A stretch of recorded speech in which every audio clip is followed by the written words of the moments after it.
business changed significantly. First of all, from point of view, transparency and predictability of the work. But now, after 1.5 years since Russia invasion, starting this full-scale aggression, Verkhovna Rada, day by day, month by month, are returning back to his more traditional way of doing business. First of all, I need to mention that the last 2 weeks, the website of Verkhovna Rada was much more open than it was before. You understand these security measures, which will not showing activity plenary online. It's very clear because we always, every day, under threat of missile attacks from Russia. And that is why being here in Parliament as a center of political decision-making, it is quite necessary to be more secured and a bit kind of secrecy in announcement of the work and schedule of the plenary and other sittings.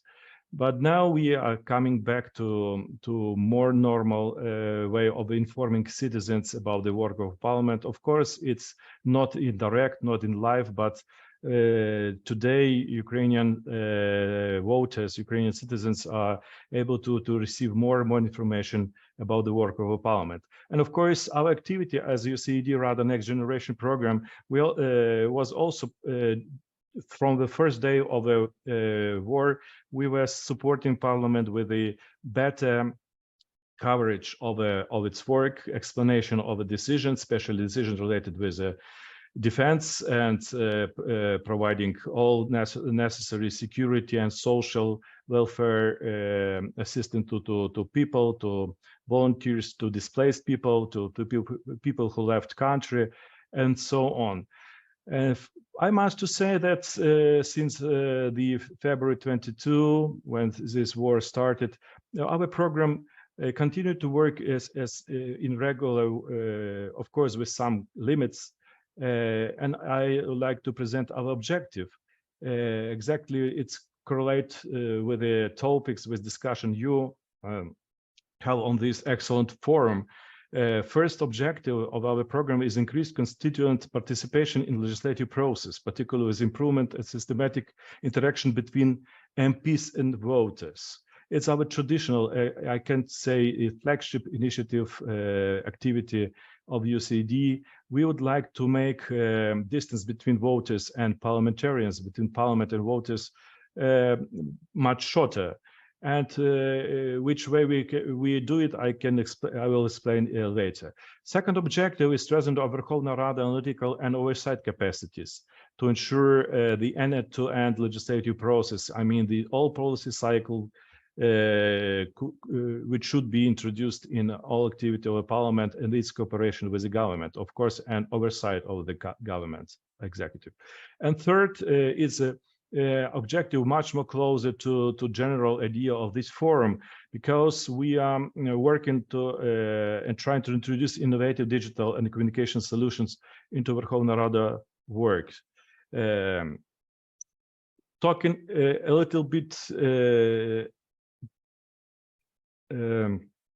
talking about the more precisely about the activities, we are assisting members of Parliament and expect to work with a faction of a political parties faction in Parliament to develop the strategies, communication strategies, capacities of communicate, interact with the voters and citizens, business association, civil society organization, and they involvement in decision-making process. So we providing and promoting several tools like strategic sessions for teams, public consultation with different groups of civil society, parliamentary municipal forums, which will engaging municipal self-government level to interaction with the parliament.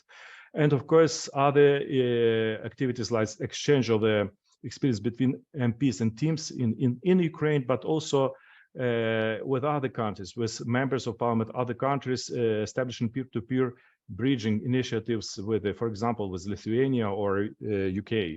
And of course, one of the biggest assignment here is promoting and developing parliamentary civic education activity. We do it through supporting Parliamentary Education Center with development strategy, action plans, strategics, and also providing some technical assistance as well as IT solutions to do this, because most of the activity of the Parliamentary Education Centers since April 2022, after starting of the war, parliamentary education activity was renewed, and it is conducted till now in online, involving more and more Ukrainian children in Ukraine, but also school children outside Ukraine, because we have an enormous number of the people who left country, first of all, women and children. I said already about the support to exchange experience of a constituency work and engagement from with many countries. I think that's among participants of this forum, we can also find some partners, some parliaments who will be interested to share this experience, how to better manage communication and interaction, engagement of the citizens to work of parliament legislative process.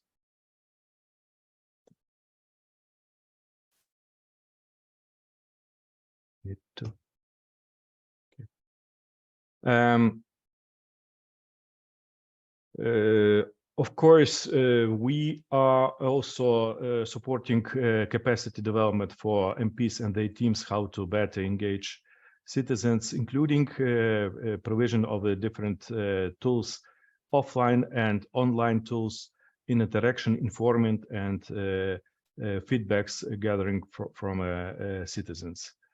Here we have also a supporting partnership of with the civil society organizations, which are promoting different type of tools of interaction between citizens and parliament, including online public consultation, for example. This objective also includes our work on advocating importance of ethical standards and behavior of MPs. Now it's a very important point of our agenda here in Parliament in Ukraine, including this our approach to join EU, including professional parliamentary standards, which is a common in EU and also the countries. Of course, today is very important to provide better instruments and better involvement, better engagement with the territories which were recently liberated in east part of Ukraine, on those who are on front line. Second objective, I said, this is increasing and improvement of the analytical capacity and oversight capacity of Parliament. And here is one of the important development of recent year, exactly a year ago. Ukrainian Parliament, please take into consideration that in time of war, established research service. We were advocating this many years, but exactly a year ago, old-fashioned academic institute of legislation was transformed to research service of Verkhovna Rada Ukraine, and now we are working very intensively on a modernization of it and developing of a different type of partnerships, including ECPRD or EU national parliaments or other institutions, congressional research service, others.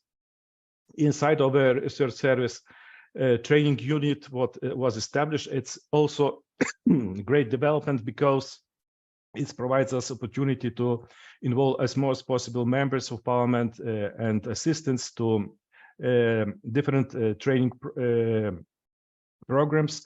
And of course, I need to say that most of our trainings are adopted to be conducted online. Including involving different interactive mechanism tools. Actually, all these trainings are quite interactive, even online. Not doing this offline. which for conducting training offline, we also now recent months are trying to come back to more and more offline activities, taking into consideration that Parliament, Secretariat of Parliament, during all this time working on the working place, not most of them not doing work in a remote way. They are present here in premises of Verkhovna Rada and supporting all legislative process as it was before war. Talking about the committees, Verkhovna Rada committees, yes, we are supporting them in quite developing a quite modern way of post-legislative scrutiny, ensuring efficiency of legislation, adopted legislation, and alignment with the needs of the citizens. Today, again, one more very important development of recent year, during time of war, during martial law, Verkhovna Rada and Ukraine applied to European Commission, European Union, with an application for membership. And more than a year ago, Ukraine was offered by candidacy status. Since that time, we are working more intensively supporting Ukrainian Parliament, specifically committees, to develop its capacity with EU integration, with work with approximation of Ukrainian legislation to EU standards, to a key. And here we do a lot of tailor-made trainings, webinars, online activities, online exchanges with partners, colleagues from national parliaments of EU, but also we provide study visits, and we have a very good developed partnership with the parliaments of Croatia, Austria, Czech Republic. Actually, third phenomena, during the time of war, when average parliaments not trying to work so intensively, our parliament, Ukrainian Verkhovna Rada, continues to work on its internal reform. Pat Cox, probably some of you know him.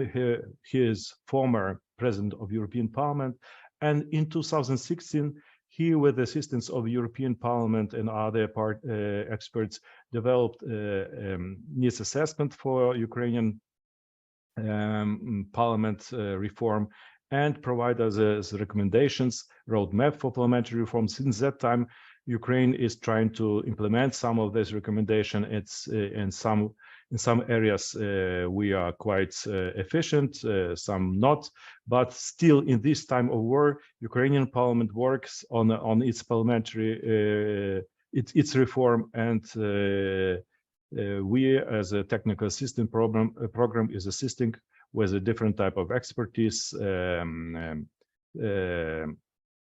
strategy discussion, and so on.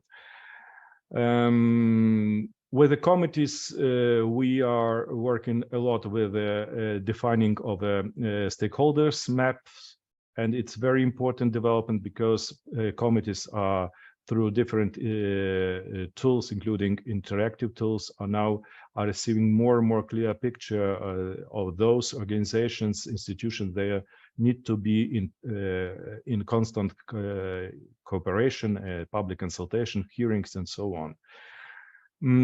Again, one of the innovation which is led by a number of Ukrainian MPs is strategic foresight, which is idea is developed together with UK Parliament as with the European Parliament. I would like to talk about some other innovations which we are advocating, working on the concept of law drafting office, which potentially can increase capacity and quality of drafts of legislation, which is very necessary in conditions of Ukrainian tradition to have enormous number of drafts initiated by MPs.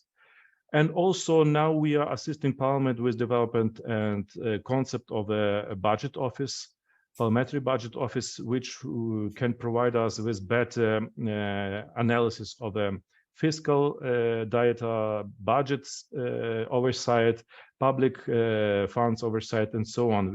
We believe that those innovations will be, now it's very welcomed on the level of secretariat, the members, and next times it will be successfully implemented. As well, I already said that we are supporting parliamentary committees with their communication strategies, including on social media, making their work more clear and more accessible to voters.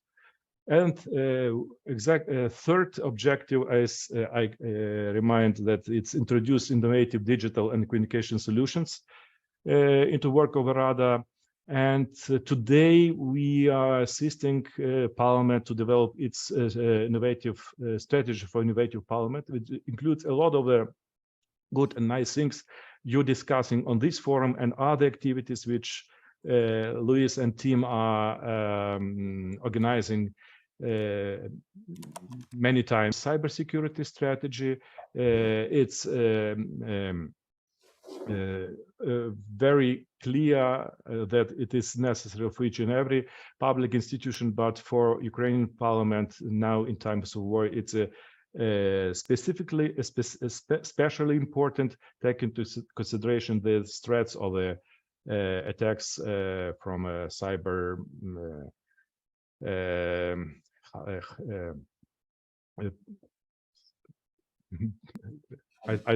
Russia special forces, let's say. One of the very important developments with the remote work of system of a parliament, this work was started in the times of COVID with assistance and with investment of USAID. Ukrainian Parliament has developed own secured video conference system based on Cisco. And today we are working on a very special mechanism, very special tool, mobile version, which will allow member of parliament remotely take part in committee sittings, be registered, vote, and share documents with their mobile devices.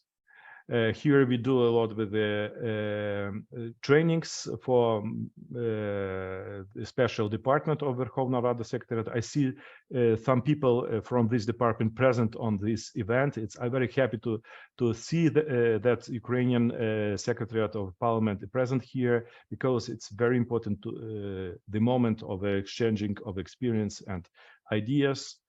And of course, we do some minor assistance to members of parliament, and first of all, in time when parliamentary website was closed to society, to voters, we assisted several MPs on their request with very elementary websites which allow them to continue to keep interaction with the vote, informing voters, especially on the area which is on front line or close to front line.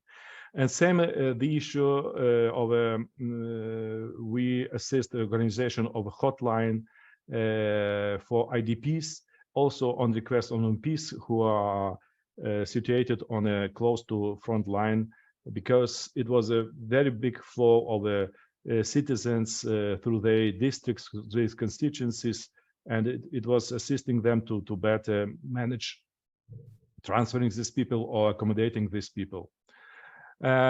Communication strategy, we are assisting Parliament with development of new communication strategy, because today and Ukrainian Parliament, and we are trying to say, to explain, to describe this as necessity to upgrade communication strategy from a point of informing citizens, from informing society about activity and action and legislation adopted by Rada, to introduction of as much as possible interactive communication and follow-up from citizens.